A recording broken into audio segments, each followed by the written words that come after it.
Ils sont morts parce qu'ils étaient noirs et que ça ne plaisait pas à leurs voisins. En 1921, le quartier de Greenwood est l'un des plus riches des États-Unis. Et il est entièrement noir. Médecins, avocats, banquiers, journaux, commerçants, cinéma, écoles, hôtels de luxe, on l'appelle le Black Wall Street.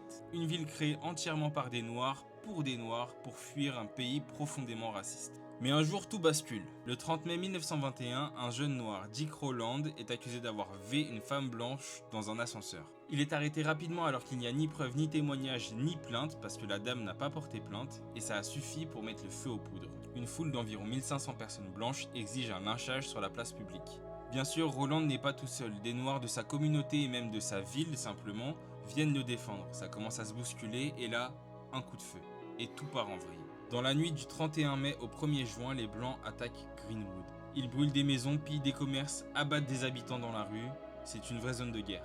Des avions privés viennent même lâcher des explosifs artisanaux sur le quartier.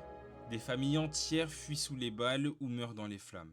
Le bilan au lendemain, à peu près 300 morts, 1200 maisons brûlées et près de 10 000 personnes à la rue. Et bien évidemment, aucun coupable, aucune justice. Bien évidemment, l'histoire est étouffée, Greenwood est effacé des manuels scolaires, les archives sont détruites et les survivants réduits au silence. Pendant plus de 70 ans, Tulsa ne dit rien, comme si ce n'était jamais arrivé. Mais ce qu'il faut retenir, c'est que Greenwood n'a pas été détruit par haine, mais par jalousie raciale. Ce quartier noir réussissait trop bien, vivait trop bien, rêvait trop grand, et ça, c'était le crime en Amérique à l'époque.